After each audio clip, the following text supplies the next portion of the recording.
All of the remaining posts were too big for the concrete pads, so the first thing to do was trim the ends. The cost overruns of installing our manufactured home on our wet patch of steep Oregon woods were alarming. When the contractor asked how big a deck I wanted out the sliding door, I said the minimum you can legally get away with. That was a small deck, as wide as the sliding door, extending out 4 feet, with stairs that went down to the ground, ending against a row of large rocks. The deck was too small to be of any use other than a fire escape, and I knew that one day I would enlarge it. After I bought a sawmill and lumber began piling up, I no longer had an excuse not to enlarge the deck.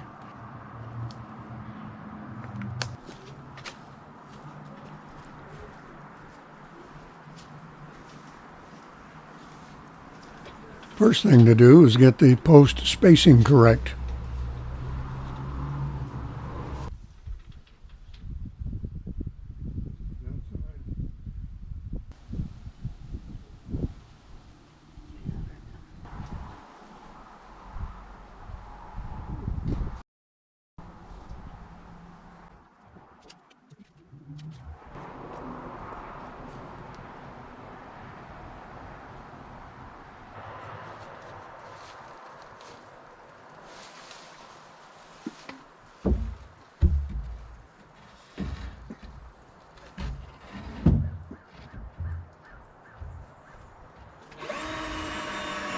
Just one screw to hold it in place for now.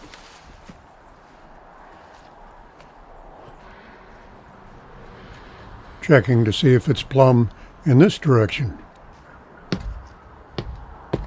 After kicking the block over an inch, it's time to mark that 2x6 for length. Of course, I don't have a pencil handy.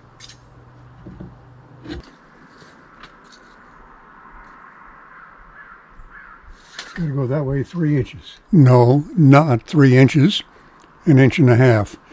But it'll take me a few minutes to figure that out. No way in hell. After a few minutes of scratching my head and remeasuring, I figured out it only needs to come back 1.5 inches, which is what I thought in the first place. Would help if I wrote all these things down.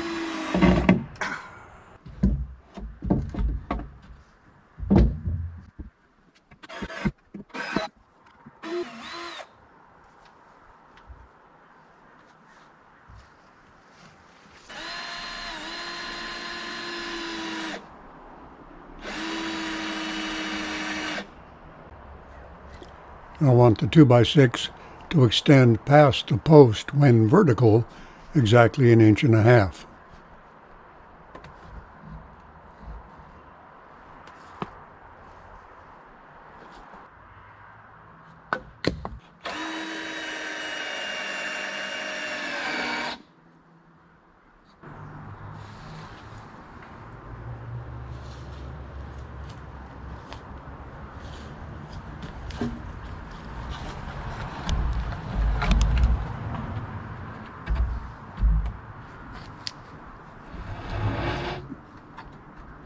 I can't stand between the posts to put this up because the ground is lower and I can't reach that high.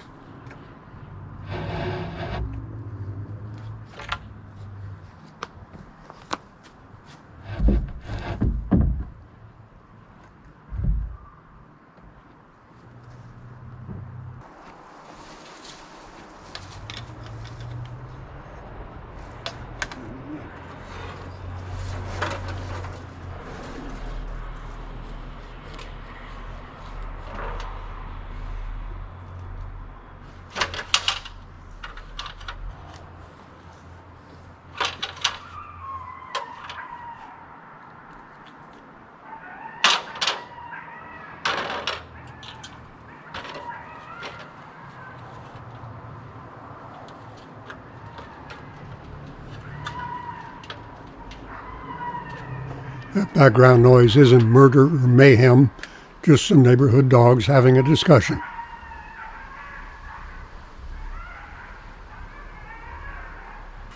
I start a screw through the 1.5 inch overhang of the rim joist to go into the butt of the rim joist I'm putting up now.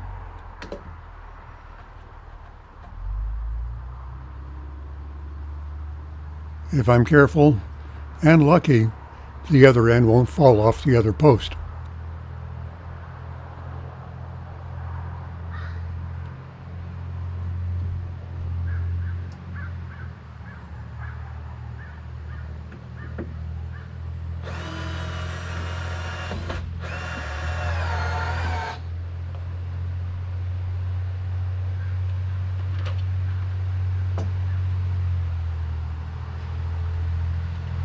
Perfect.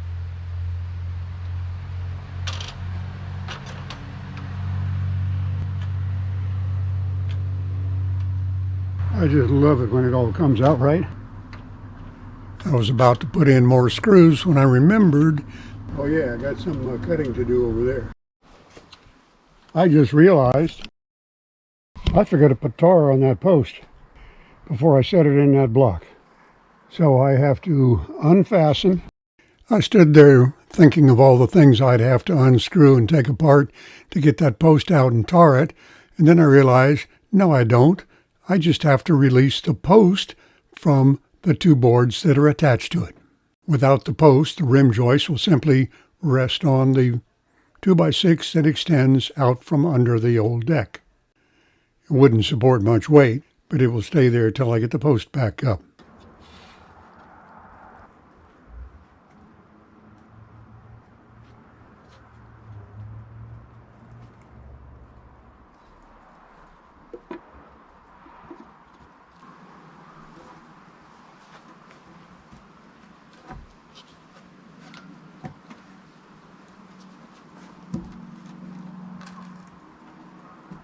Got to get that screw back in the same hole. I drove the screw in until I could feel it coming out the other side, and then moved the post around until the screw found the hole.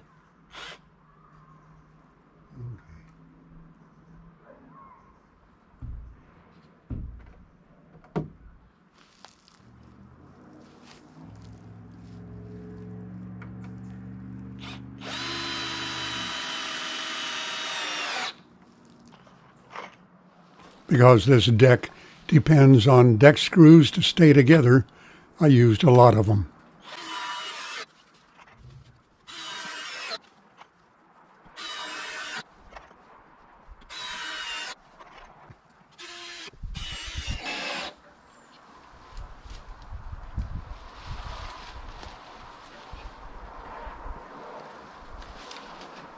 Oh, I know why. Now, I had only one screw in here, because I got to cut this in a pretty fancy way. If I were to join the rim joists with a butt joint centered on the post, only one would have support from that other member, and I wanted both of them to rest weight on it.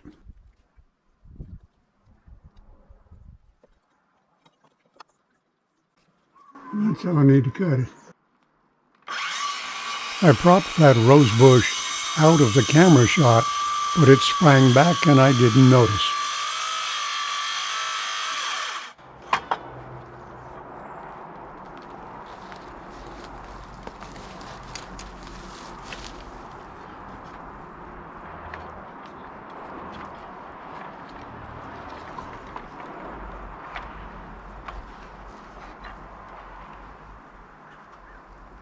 Yeah, where's the trigger on this thing? There we go.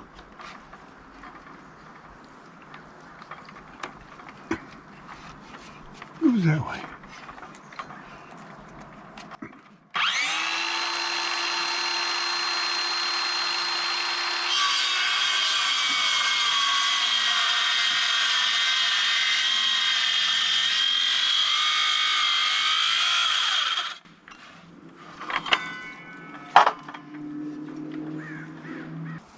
This would have been a whole lot easier, of course, if I'd have done this on the ground before I nailed that up, or screwed that up, which might be more appropriate. This is waste, so I will, to make these cuts, I'll drill a hole here and use a jigsaw to get that, I think.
from my precarious position on the unstable ladder, I couldn't lean into the screw gun enough to get these started, so use a hammer.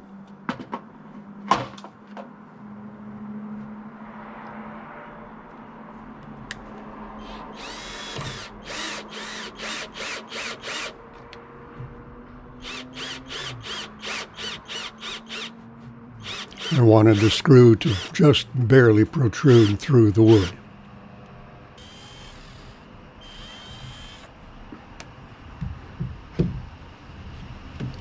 If I were building this deck from scratch, there would be a lot of metal joist hangers and angle brackets, but I'm following the construction of the original.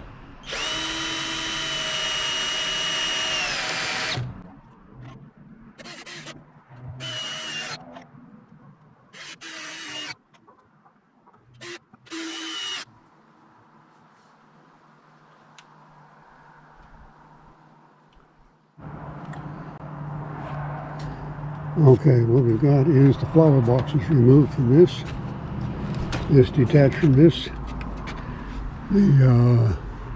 Got to move this over there because this has all got to come off one by one down there, turn around and put over here. Getting there slowly, but getting there.